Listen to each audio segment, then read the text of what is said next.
Hello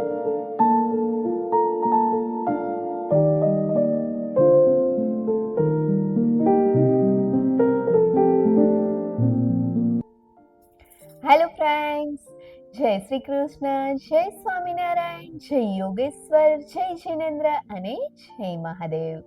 કેમ છો બધા? મારી ચેનલ HNS ફૂડ સ્ટેશનમાં તમારું સ્વાગત છે.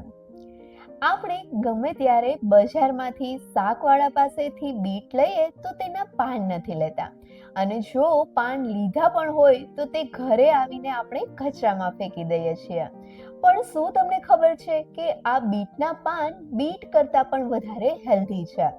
એટલે કે આ બીટના પાનમાં બીટ કરતા પણ વધારે વિટામિન, મિનરલ્સ અને ફાઈબર રહેલા છે. અને આ બીટમાંથી તમે અવનવી ટેસ્ટી ડીશીસ પણ બનાવી શકો છો. તો આજે આપણે આ બીટના પાનમાંથી જ એક ટેસ્ટી ડીશ એટલે કે બીટના પાનનું શાક બનાવીશું. આ શાક તમે રોટલી, ભાખરી, રોટલા અથવા તો ભાત સાથે પણ ખાઈ શકો છો. અને આ શાક એટલું ટેસ્ટી બને છે ને કે એક વખત જો તમે આ શાક બનાવશો ને તો પછી બીટના પાન ફેંકવાનું તો ભૂલી જ જશો. તો ચાલો આ એકદમ ટેસ્ટી અને હેલ્ધી એવા બીટના પાનનું શાક બનાવવાની શરૂઆત કરીએ. બીટના પાનનું શાક બનાવવા માટે સૌથી પહેલા અહીંયા 20 થી 25 જેટલા બીટના પાન લઈ લીધા છે. આ બીટના પાનને ચોખ્ખા પાણી વડે સરસથી ધોઈને સાફ કરીને લીધા છે. આ પાનને સરસથી ધોવા ખૂબ જ જરૂરી છે. હવે આ પાનને તેના દાંડલીના ભાગથી અલગ કરી લેશું, એટલે કે પાન અને દાંડલીના ભાગને આ રીતે અલગ કરી લેશું. શું તમને ખબર છે કે બીટ કરતા તેના પાન વધારે હેલ્ધી હોય છે? આ બીટના પાનમાં vitamin A, vitamin B complex, vitamin K અને વિટામિન C હોય છે. એ સિવાય મેંગેનીઝ, પોટેશિયમ, કોપર, આયર્ન અને તેના જેવા ઘણા મિનરલ્સ પણ રહેલા છે. અને એ સિવાય તે ફાઇબર્સ અને એન્ટીઓક્સિડન્ટ્સથી પણ ભરપૂર હોય છે. એટલે જ હવે તમે જ્યારે પણ બીટ ખરીદો ત્યારે તેને તેના પાનની સાથે જ ખરીદજો, અને આ પાનને ફેંકવાની જગ્યાએ તેની અલગ અલગ ડીશ બનાવીને તેનો આનંદ લેજો. આ રીતે બીટના પાન અને દાંડલીના ભાગને અલગ અલગ કરી લીધા પછી હવે આ બંને વસ્તુને અલગ અલગ જ એકદમ નાના ટુકડામાં કટ કરી લેશું. તો અહીંયા જોઈ શકાય છે કે બીટના પાન અને તેની દાંડલીના ભાગને આપણે આ રીતે નાના ટુકડામાં કટ કરી લીધો છે. અને અહીંયા તમે જોઈ શકો છો કે બીટના પાન અને દાંડલીનો કલર કેટલો મસ્ત દેખાય છે.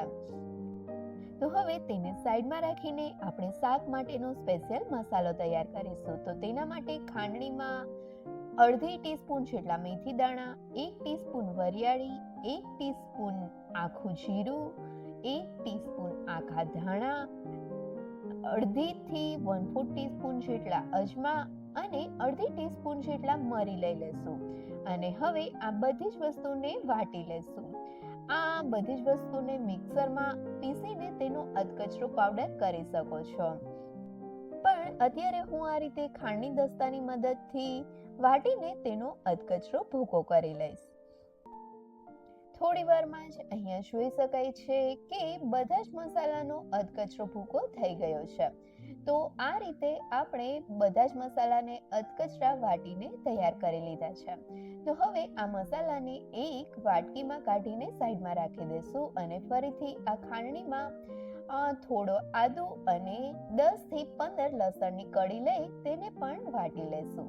અહીંયા આદુ અને લસણનું પ્રમાણ તમે તમારા ટેસ્ટ પ્રમાણે વધુ ઓછું લઈ શકો છો.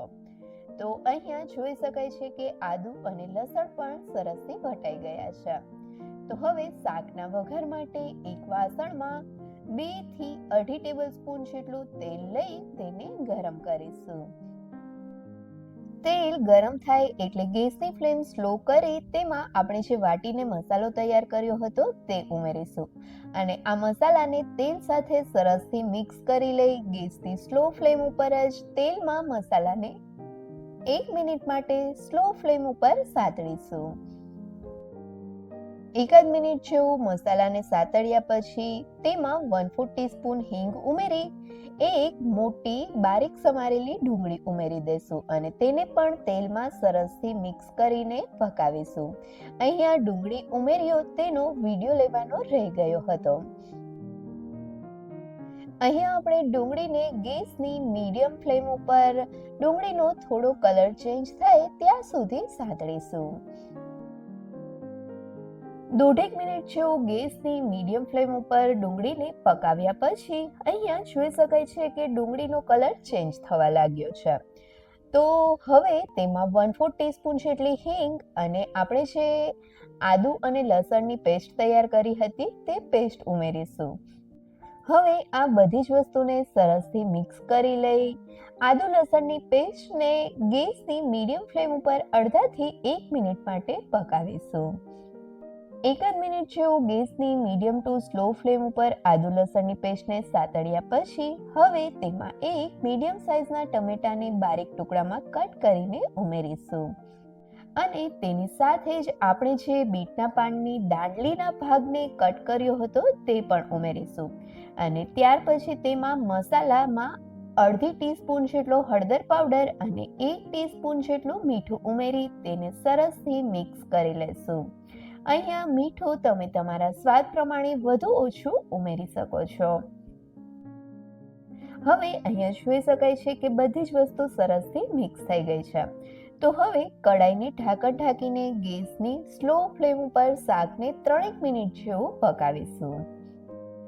3 મિનિટ પછી ઢાંકણ ખોલીને શાકને એક વખત સરસથી ચમચા વડે હલાવીને મિક્સ કરીશું.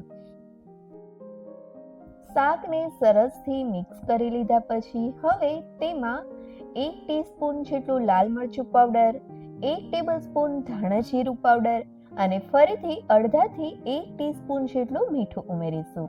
અહીંયા મીઠું ધ્યાન રાખીને ઉમેરવું કેમ કે પહેલા પણ આપણે ઉમેર્યું છે અને હવે આ મીઠું આપણે જે બીટના પાન ઉમેરવાના છીએ તેના પ્રમાણમાં ઉમેરવાનું છે અને ત્યાર પછી થોડી એવી ખાંડ ઉમેરીશું.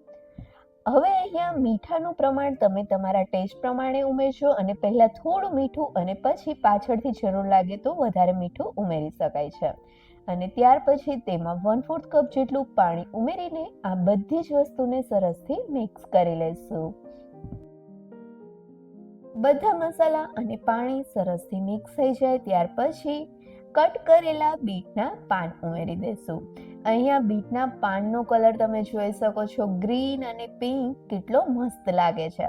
જેટલો મસ્ત આ પાનનો કલર લાગે છે ને એટલું જ આ શાક ટેસ્ટી બને છે.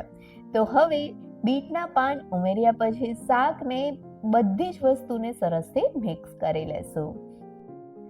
અહીંયા અત્યારે જોઈ શકાય છે કે કડાઈ આખી ભરાઈ ગઈ છે પણ પાન જેમ પાકશે તેમ તેની ક્વોન્ટિટી ઓછી થતી જશે એટલે તે કડાઈમાં સરસથી સમાઈ જશે. એટલે જ મીઠું ઉમેરતી વખતે ખાસ ધ્યાન રાખવું. પહેલા એવું લાગે તો થોડું ઓછું જ મીઠું ઉમેરવું. તો હવે અહીંયા આપણી આ બધી જ વસ્તુ સરસથી મિક્સ થાય ત્યાં સુધીમાં જો તમે હજી સુધી મારી ચેનલને સબસ્ક્રાઇબ નથી કરી અને મારા વિડીયોઝ રેગ્યુલર જોવો છો અથવા તો વિડીયોઝ તમને જોવા ગમે છે તો મારી ચેનલને સબસ્ક્રાઇબ કરો અને તેની બાજુમાં આપેલા બેલ આઇકન પર ક્લિક કરો જેથી તમને મારા નવા વિડીયોનું નોટિફિકેશન મળતું રહે. મારા વિડીયો જોયા પછી તમને વિડીયો ગમ્યા કે ના ગમ્યા અથવા તો જો કોઈ પણ મારાથી ભૂલ થતી હોય તો પણ તમે મને કમેન્ટ કરીને જરૂરથી કહેજો જેથી મારો ઉત્સાહ વધે અને મારી જો કોઈ ભૂલ હોય તો નેક્સ્ટ વિડીયોમાં હું તેને સુધારી શકું. બધી જ વસ્તુને સરસથી મિક્સ કર્યા પછી અહીંયા જોઈ શકાય છે કે પાન પહેલા કરતા ઘણા ગળી ગયા છે એટલે કે તેની ક્વોન્ટિટી ઓછી થઈ ગઈ છે. અહીંયા એ વાતનું ખાસ ધ્યાન રાખવું કે જ્યારે આપણે પાન ઉમેરીએ ત્યારે ગેસની ફ્લેમ હાઈ હોવી જોઈએ અને આ રીતે બધી જ વસ્તુ સરસથી મિક્સ થઈ જાય ત્યાર પછી ગેસની ફ્લેમ સ્લો કરી દેશું અને કડાઈને ઢાંકણ ઢાંકીને ગેસની સ્લો ફ્લેમ ઉપર જ શાકને 4 થી 5 મિનિટ માટે પકાવીશું. 5 મિનિટ જેવું શાકને પકાવ્યા પછી હવે ઢાંકણ ખોલીને શાકને ચેક કરીશું. તો અહીંયા શાકને હલાવીને જોઈએ તો અહીંયા જોઈ શકાય છે કે આપણા બીટના પાન અને દાંડલીનો ભાગ સરસથી પાકી ગયો છે, એટલે કે આપણું આ બીટના પાનનું શાક તૈયાર છે. તો હવે ગેસની ફ્લેમ બંધ કરી દેશું. અને અહીંયા તમે જોઈ શકો છો કે આપણું આ બીટના પાનનું શાક કેટલું મસ્ત બન્યું છે. જેટલું મસ્ત દેખાય છે ને આ શાક, એટલું જ ટેસ્ટી પણ છે. તો ચાલો ફટાફટ આ ગરમા ગરમ બીટના પાનના શાકને સર્વિંગ પ્લેટમાં લઈ ઉપરથી સેવ વડે ગાર્નિશ કરીને સર્વ કરીશું.